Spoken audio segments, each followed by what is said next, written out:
Assalamualaikum warahmatullahi wabarakatuh. Jumpa lagi anak-anak sekalian kelas 7A dan 7D pada pembelajaran ilmu pengetahuan alam kesempatan kali ini. Masih bersama Pak Masuri. Anak-anak sekalian, untuk pembelajaran kali ini materinya tentang kalor dan penggunaannya dalam kehidupan sehari-hari. Silahkan anak-anak sekalian menyiapkan alat tulisnya. Jika perlu, silahkan ditulis poin-poin pentingnya. Kalian buat rangkuman untuk kalian belajar di rumah. Nah, anak-anak sekalian, sebelumnya silahkan kalian simak video berikut ini. Dari video pembelajaran tadi, anak-anak sekalian, kalian bisa melihat bagaimana orang atau kegiatan pramuka itu kan memerlukan api unggun. Nah, barangkali di antara kalian sudah pernah ya waktu SD mengalami hal yang sama, yaitu di sekeliling api unggun. Nah, itu terkait dengan api unggun, kalau kita di dekatnya itu gimana? Kalian di dekatnya merasa hangat, panas, atau seperti apa? Ya, tentunya kalian merasa hangat kan, apalagi cuacanya sangat dingin di malam hari. Nah, itulah yang berkaitan dengan masalah kalor. Ya, sesuai dengan judul atau materi pembelajaran kita hari ini. Nah, apa tujuan pembelajaran kita hari ini, anak-anak sekalian? Yang pertama adalah memahami konsep kalor. Jadi kalor itu apa sih? Nah, tentu kalian pasti bingung kan awalnya. Nah, nanti kita akan bahas. Yang kedua, mengkaitkan hubungan kalor dengan perubahan wujud benda. Lalu yang ketiga, menentukan nilai kalor jenis, kalor lebur, kalor uap suatu zat. Yang berikutnya, memberikan contoh perpindahan kalor dalam kehidupan sehari-hari. Nah, ini tujuan pembelajarannya. Jadi, setelah pembelajaran ini, harapannya kalian itu bisa memahami apa itu sih konsep kalor. Yang kedua, apa sih kaitannya kalor itu dengan perubahan wujud benda. Yang ketiga itu, kalian bisa mencari nilai. Misalnya diberikan soal begitu, bisa memahami berapa kalor yang dibutuhkan, berapa kalor leburnya, berapa kalor uapnya pada suatu zat yang disebutkan dalam soal. Lalu yang keempat, memberikan contoh perbedaan kalor dalam kehidupan sehari-hari. Nah, tentunya kalian itu pasti akan mengalami dalam kehidupan sehari-hari. Baiklah anak-anak sekalian, sebelum memahami terkait dengan apa itu kalor, silakan perhatikan ilustrasi berikut ini. Termometer itu diletakkan pada gelas yang berisi air selama 1 menit. Ini air biasa. Kira-kira apa yang terjadi? Ya, misalnya di dalam gelas ini pada gambar ini diberikan termometer. Apa yang terjadi? Ya, tentu tidak akan terjadi perubahan suhu kan pada termometer. Kenapa? Airnya biasa. Nah, jika kemudian tuh air dipanaskan di atas kompor sampai mendidih, ya, maka akan terjadi perubahan suhu pada termometer. Ya, mungkin termometer itu akan naik angkanya itu.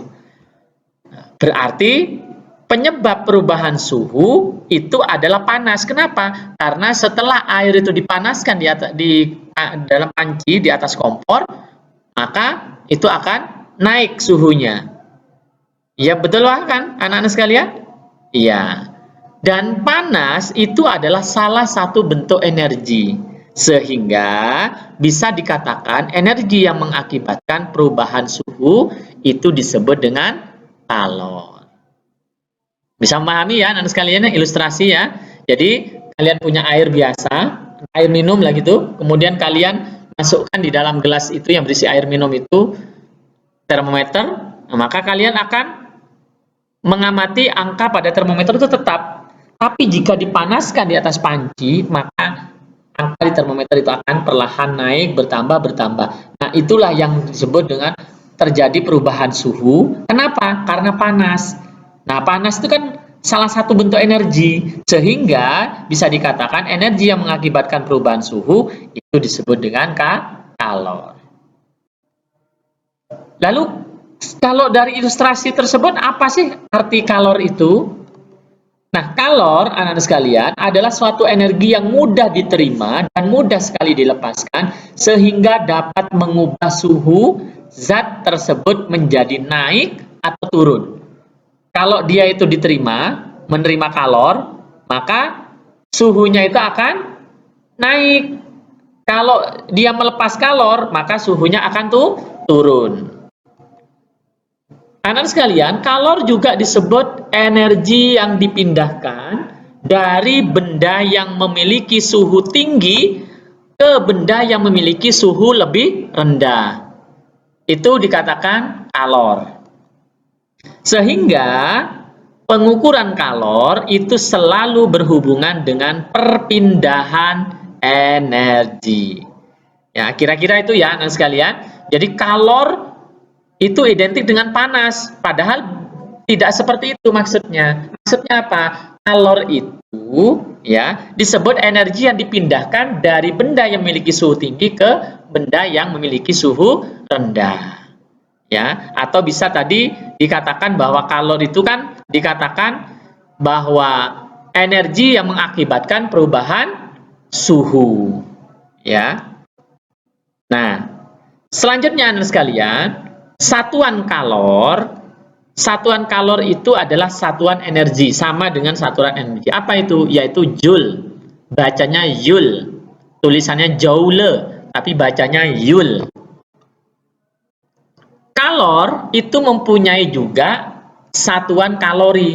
Jadi ada yang menyebut satuannya joule atau juga kalori sama. Tapi perlu diingat, satu kalori itu didefinisikan atau diartikan sebagai kalor yang dibutuhkan 1 gram air untuk menaikkan suhu 1 derajat Celcius. Jadi 1 kalori itu setara atau sama dengan 4,18 joule. Ya. Itu. Nah, kalor jenis atau yang biasa disebut dengan atau disimbolkan dengan C kecil adalah kalor yang diperlukan untuk menaikkan suhu setiap 1 kg massa benda dan setiap 1 derajat kenaikan suhu. Itu namanya kalor jenis. Dan setiap benda itu mempunyai kalor jenis yang beda-beda. Air dengan minyak itu beda kalor jenisnya. Ya, anak-anak harus memahami ini. Nah, silahkan kalian dilihat di modulnya itu. Ya, dilihat di modulnya, kalian pasti akan mengetahui tentang kalor ya. Kemarin yang suhu, setelah itu kan kalor, itu ada. Ya, di dalam tabel kan ada macam-macam. Nah, kalor jenis pada suatu benda. Kemudian ada kapasitas kalor atau C besar, adalah banyaknya kalor yang digunakan untuk menaikkan suhu benda setiap 1 derajat Celcius. Anak-anak sekalian, nah sekarang atau selanjutnya kita harus mengetahui rumus tentang kalor. Dari kenyataan bahwa kalor yang diberikan pada benda itu sebanding dengan kenaikan suhu yang dikenal dengan istilah delta T. Bukan bacanya bukan segitiga T, tetapi delta T. Yang kedua, kalor yang diberikan pada benda menaikkan suhu itu sebanding dengan massa benda yang disimbolkan dengan M. M kecil, M itu artinya massa, bukan meter. Yang ketiga, kalor yang diberikan pada benda menaikkan suhu tergantung jenis benda. Nah, kalau jenis benda berarti namanya ada tadi kalor jenis atau C kecil. Nah, sehingga dari kenyataan tersebut, untuk mencari besarnya kalor yang disimbolkan dengan Q dapat dicari dengan rumus Q sama dengan M massa dikalikan C ya kalor jenis benda dikalikan delta T. Delta T itu artinya perubahan suhu. Nah, cara mengetahui berapa perubahan suhunya, kalau misalnya ada suhu 1, suhu 2, maka dicari selisihnya. Dengan cara delta T itu carinya adalah T2 dikurangi T1. Ya, jadi perubahan suhu atau kenaikan suhu itu bisa dicari selisihnya. Misalnya, suhu awal 10 derajat Celcius, suhu akhir 30 derajat Celcius, berarti selisihnya berapa antara 10 dengan 30? Oh, selisihnya 20, berarti delta T-nya itu adalah 20. Kira-kira itu ya anak-anak sekalian. Jadi untuk mencari besarnya kalor, yaitu dicari dengan rumus Q sama dengan M dikalikan C dikalikan delta T. Kalau biasanya Pak Masuri itu memberikan singkatan agar mudah dipahami, yaitu atau mudah diingat, yaitu adalah Q-micat. Q sama dengan M dikalikan C dikalikan delta T. Contoh soal. Berapakah kalori yang diperlukan untuk mendidihkan 1 kg air? Ya, tentu air mendidih kan pada suhu 100 derajat Celcius ya. Jika suhu awalnya 25 derajat Celcius dan kalor jenis air sama dengan 4,2 kali 10 pangkat 3 Joule per kilogram derajat Celcius. Nah, penyelesaiannya diketahui M 1 kg, T1 ya. Suhu awalnya 25 derajat Celcius, T2 pada saat mendidih 100 derajat Celcius, C kalor jenisnya 4,2 kali 10 pangkat 3 Joule per kilogram derajat Celcius, delta T perubahan suhunya berapa? T2 dikurangi T1 sama dengan 75 derajat Celcius. Dari mana Pak 75 derajat Celcius? 100 dikurangi 25. Lalu ditanya Q, berapa Q-nya atau kalornya? Nah, jawabnya menggunakan rumus tadi Q-micat atau Q sama dengan M dikalikan C dikalikan delta T. M-nya berapa masanya? 1. C-nya berapa? 4,2 kali 10 pangkat 3. Delta T-nya berapa? Kali 75. Sehingga didapat 3,15 kali 10 pangkat 5 Joule. Nah, kalau dijadikan kilojoule, maka itu dibagi 1000, dapatnya 315 kilojoule. Jadi, jumlah kalori yang diperlukan untuk mendidihkan 1 kg air itu sebesar 315 kilojoule. Begitu ya anak-anak sekalian. Silahkan dipahami lagi contoh soalnya ini berkaitan dengan penjelasan rumus tadi. Nah, anak-anak sekalian, ternyata benda itu kan mengalami yang namanya perubahan wujud. Betul ya? Waktu SD kan sudah nih. Ya misalnya air itu kemudian bisa membeku. Nah, dari cair ke padat. Nanti kalau dinaikkan lagi suhunya dari beku menjadi air atau mencair dan seterusnya. Ya, atau mungkin air dipanaskan nanti menguap. Nah, itu kan adalah perubahan wujud benda. Nah, ternyata ini ada kaitannya dengan kalor. Ya. Selain mempengaruhi suhu suatu benda, kalor juga dapat mempengaruhi wujud suatu benda. Contoh, fase atau tahap yang dialami oleh air. Pada suhu di bawah 0 derajat Celcius, air itu berwujud es atau beku. Ya, minus 0 derajat. Apabila suhu dinaikkan menjadi 10 derajat Celcius, maka es akan mencair, tidak lagi beku. Maka dalam hal ini es mengalami perubahan dari padat menjadi cair. Nah, jika suhu terus dinaikkan, maka lama-kelamaan air akan berubah wujud dari cair menjadi gas atau uap. Ya. Nah, berarti sudah berubah kan? Lama-kelamaan itu air sampai mendidih kan itu nanti akan menjadi uap. Nah, itu contoh perubahan wujud benda dan itu dipengaruhi oleh kalor. Oleh karena itu, anak sekalian, dikenal dengan istilah kalor laten. Apa itu? Yaitu kalor yang tersembunyi atau tidak tampak. Nah, yang pertama, anak sekalian, tentang perubahan wujud benda, yaitu melebur atau mencair. Perubahan wujud padat menjadi cair itu disebut mencair atau melebur.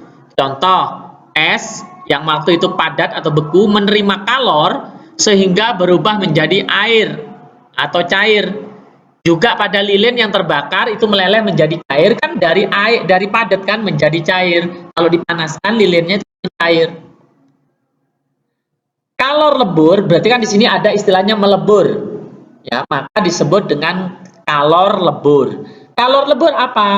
Kalor lebur adalah banyaknya kalor yang diperlukan 1 kg zat untuk mengubah dari wujud padat menjadi cair pada titik leburnya. Itu arti kalor lebur. Sehingga untuk mencari besarnya kalor pada peristiwa meleburnya atau mencairnya es, ya, mencair itu, maka bisa dicari dengan rumus berikut, yaitu Q sama dengan M massa dikalikan L. L di sini dikatakan L adalah kalor lebur suatu zat. Berapa kalor leburnya? Ya. Q kalor suatu zat, M adalah massa suatu zat, dan L adalah kalor lebur suatu zat. Contohnya, contoh soal, es bermassa 150 gram berada pada suhu 0 derajat Celcius dipanaskan hingga seluruhnya melebur menjadi air yang bersuhu 0 derajat Celcius. Tentukan jumlah kalor yang diperlukan untuk proses tersebut. Kalor lebur es itu 80 kalori per gram. Maka pembahasannya diketahui masanya berapa? 150 gram. L-nya berapa? 80 kalori per gram. Karena sama-sama gram sudah langsung dimasukkan dalam rumus. Ya, yaitu I sama dengan M kali L. Sama dengan 150 karena sama-sama gram. Di situ ada kata gram. Kalikan 80. Berapa? Sama dengan 12.000 Joule. Atau kalau dijadikan kilojoule itu dibagi 1000 dapatnya 12 kilojoule. Ya. Jadi anak-anak sekalian, untuk memudah mengingat, mencari kalor lebur, itu kalian ingat akronim atau singkatan rumusnya yaitu KUMAL. Q sama dengan M dikalikan L. KUMAL. Nah, itu gampang. Ya, biar kalian mudah mengingatnya. Yang berikutnya, menguap. Menguap ini bukan ngantuk ya. Menguap itu artinya air yang dipanaskan terus-menerus itu kan nanti membentuk uap atau mengembun. Perubahan wujud cair menjadi gas itu disebut menguap. Agar terjadi penguapan diperlukan sejumlah kalor. Jadi agar air itu mendidih dan menguap, itu kan dia harus dipanaskan kan? Berarti membutuhkan sejumlah kalor. Ada beberapa cara untuk mempercepat penguapan. Yang pertama, memanaskan zat cair, jadi dipanaskan. Yang kedua, memperluas permukaan zat cair. Yang ketiga, meniupkan udara di atas permukaan zat cair. Yang keempat, mengurangi tekanan pada permukaan zat cair. Meniupkan udara di atas permukaan cair itu kalau misalnya kalian minum, walaupun ini tidak boleh ya di dalam Islam ya, meniupkan udara di atas minuman atau nasi yang panas kan tidak boleh. Ya, tetapi ini contoh saja, walaupun itu keliru ya. Maksudnya kalau dalam Islam perbuatan itu tidak boleh. Kenapa? Nanti khawatir akan membentuk racun, ya. Karena saat kita itu meniup itu bisa jadi ada kuman, bisa jadi juga ada CO2-nya yang kita keluarkan. Kalor untuk mengubah wujud benda dari cair menjadi uap tergantung pada massa zat dan kalor uap zat. Kalor uap adalah banyaknya kalor yang diperlukan oleh 1 kg zat untuk mengubah dari wujud cair menjadi wujud gas pada titik didihnya. Sehingga dapat dituliskan rumus dengan rumus Q sama dengan M dikalikan U. Di mana Q sama dengan kalor, satuannya Joule, massa M adalah massa zat, satuannya kilogram, dan U adalah kalor uap, Joule per kilogram. Kalau ingin ingat, kalian singkat dengan akronim KAMU. Ya, KAMU itu artinya Q sama dengan M dikalikan U. Nah, ini agar kalian mudah mengingatnya. Contoh soalnya anak-anak sekalian, berapa jumlah kalori yang diperlukan untuk menguapkan 0,5 kg air pada suhu 100 derajat Celcius jika kalor uap air 2260 kJ per kilogram. Maka penyelesaiannya diketahui M-nya 0,5 kg uap ya. Untuk airnya 2260 kJ. Maka ditanya Q berapa Q-nya? Masukkan rumus kamu Q sama dengan M dikalikan U. Ya, maka dimasukkan M-nya 0,5, U-nya 2260 kJ. Berapa hasilnya? 1130 kJ. Ya, itu anak-anak sekalian untuk penyelesaian pada contoh soalnya. Jadi ini kalian harus mengingat ya dengan akronim atau singkatan tadi. Jadi kalori yang diperlukan sebanyak 1130 kJ. Nah, anak-anak sekalian, yang berikutnya tentang asas Black.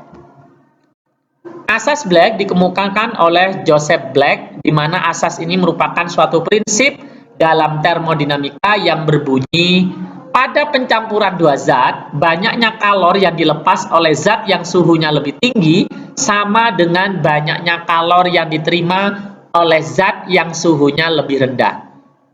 Maka pada asas Black ini berlaku, jika dua benda dengan suhu yang berbeda dicampurkan, maka benda yang lebih panas akan memberikan kalor pada benda yang lebih dingin hingga suhu keduanya sama.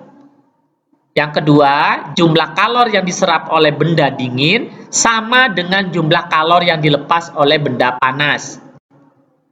Yang ketiga, benda yang didinginkan akan melepas kalor yang sama besar dengan kalor yang diserap bila benda tersebut dipanaskan. Sehingga untuk rumus asas Black ini bisa dilihat persamaan berikut, yaitu adalah Q lepas sama dengan Q terima. Artinya Q itu kan kalor. Kalor lepas, kalor yang dilepaskan sama dengan kalor yang diterima.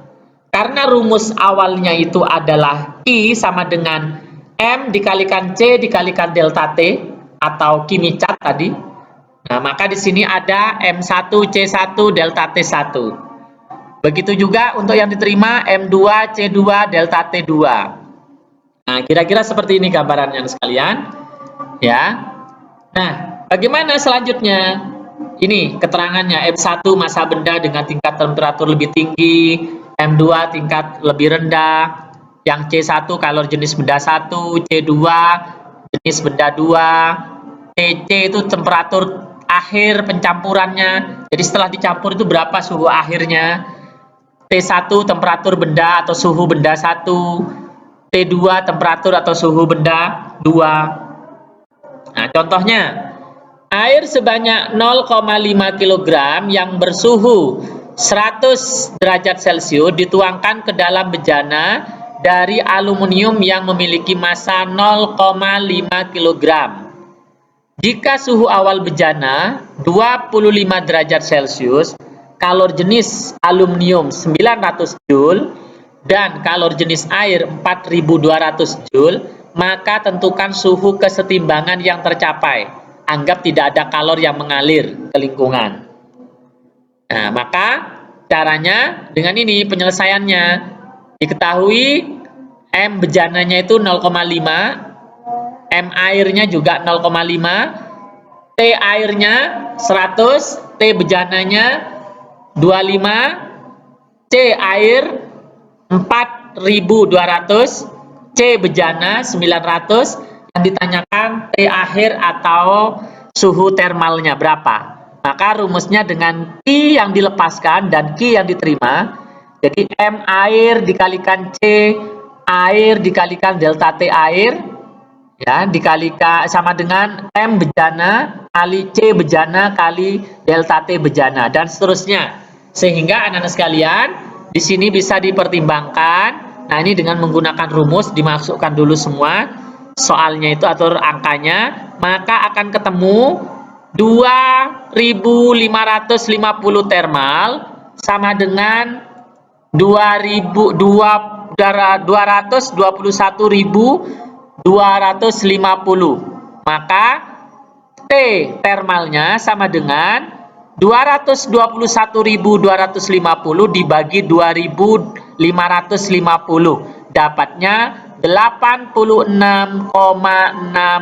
derajat Celcius. Jadi suhu kesetimbangannya yaitu benda satu dengan suhu 100, airnya 100, bejananya 25 derajat, ketika digabungkan ternyata suhu akhirnya hanya 86,76 derajat Celcius. Begitu ya anak-anak sekalian, silakan dipahami lagi rumusnya dengan sebaik-baiknya.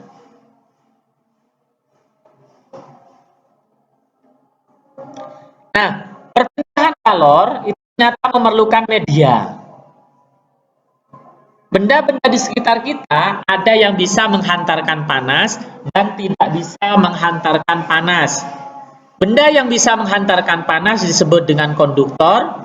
Contoh benda konduktor adalah tembaga, besi, air, timah, dan aluminium.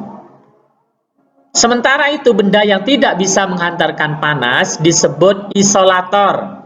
Contoh benda isolator adalah plastik, kain, kayu, karet, kertas, ban, dan lainnya. Nah, sekarang kamu tidak perlu heran lagi saat melihat ibu mengangkat panci dengan kain di tangannya. Karena apa? Karena kain termasuk benda isolator. Tak merasa panas ibunya. Ya, pernah kan kalian membantu? Nah, coba kalau tanpa kain, pasti kalian merasa panas. Kenapa? Karena konduktor. Tapi kalau dengan kain, maka pasti akan terasa tidak panas karena isolator.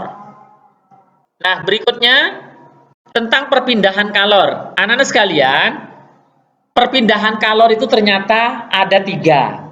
Yang pertama adalah secara konduksi. Apa itu konduksi? Konduksi adalah perpindahan panas melalui zat padat yang tidak ikut mengalami perpindahan. Apanya yang tidak melalui perpindahan? Zat padatnya, medianya. Artinya perpindahan kalor pada suatu zat tersebut tidak disertai dengan perpindahan partikel-partikelnya. Contoh, kalau kalian memanaskan besi pada ujungnya, maka lama-kelamaan kalian akan merasakan panas juga pada ujung satunya yang tidak dipanaskan. Contoh yang lain, benda yang terbuat dari logam akan terasa hangat kalau panas jika di ujung benda dipanaskan, misalnya ketika memegang kembang api yang sudah terbakar. Knalpot motor menjadi panas saat mesin dihidupkan. Tutup panci menjadi panas saat dipakai untuk menutup rebusan air. Mentega yang dipanaskan di wajan menjadi meleleh karena panas. Nah, ini contoh dari konduksi. Lalu perpindahan kalor yang kedua yaitu secara konveksi. Adalah perpindahan panas melalui aliran yang zat perantaranya ikut berpindah. Jika partikel berpindah dan mengakibatkan kalor merambat, terjadilah konveksi. Konveksi terjadi pada zat cair dan gas atau udara, ada angin. Nah, ini contohnya nih. Misalnya air yang dipanaskan, ya, itu nanti akan terjadi yang namanya konveksi. Di situ ada tanda panah merah dan biru. Nah, di situ saling ini ya. Air panas dengan kerapatan rendah akan naik, air dingin kerapatan lebih besar akan turun. Nah, gerakan naik dan turun air ketika dipanaskan di panci itu contoh dari perpindahan cara konveksi. Lalu yang berikutnya gerakan naik dan turun kacang hijau, kedelai lainnya ketika dipanaskan. Jadi bikin kacang hijau itu kan apa ya, mendidih itu ya. Itu kan naik turun itu. Kemudian terjadinya angin darat dan angin laut, ini konveksi. Gerakan balon udara, asap cerobong pabrik yang membumbung tinggi, ini contoh perpindahan kalor secara konveksi. Lalu perpindahan kalor yang ketiga, yaitu secara radiasi. Perpindahan kalor tanpa zat perantara merupakan radiasi, dan radiasi adalah perpindahan panas tanpa zat perantara. Radiasi biasanya disertai cahaya. Nah, contohnya ini, api unggun, kalian di dekatnya kan merasa hangat. Nah, hangat yang kalian rasakan itu adalah contoh perpindahan kalor atau panas secara radiasi, tanpa apinya menyambar kalian kan? Nah, gitu ya. Contoh, panas matahari sampai ke bumi walau melalui ruang hampa. Menentukan telur unggas dengan lampu, menetaskan telur unggas dengan lampu. Pakaian menjadi kering ketika dijemur di bawah terik matahari. Nah, kalian kan tidak ada itu perantaranya, ya, terik sinar matahari ke baju yang dijemur tadi. Ya, itu anak-anak sekalian tentang perpindahan kalor baik secara konduksi, konveksi maupun radiasi. Nah, untuk tugas di rumah, silakan baca kembali modul ya dan pahamilah ya. Silakan membaca kembali modul IPA yang berkaitan dengan kalor dan memahami isinya. Bila diperlukan, tonton kembali video penjelasan materi ini. Kemudian silakan kerjakan evaluasi pada modul sebagai bahan latihan di rumah. Tetapi ingat, tidak perlu dikumpulkan. Untuk yang bab kalor ini tidak perlu dikumpulkan. Sekali lagi, nanti akan ada waktunya kapan dikumpulkan. Ya, demikian anak-anak sekalian. Sekali lagi Pak Masuri mengucapkan terima kasih. Tetap semangat untuk belajar dan mudah-mudahan kalian semua diberikan kesehatan beserta keluarga di rumah. Pak Masuri akhiri. Assalamualaikum warahmatullahi wabarakatuh.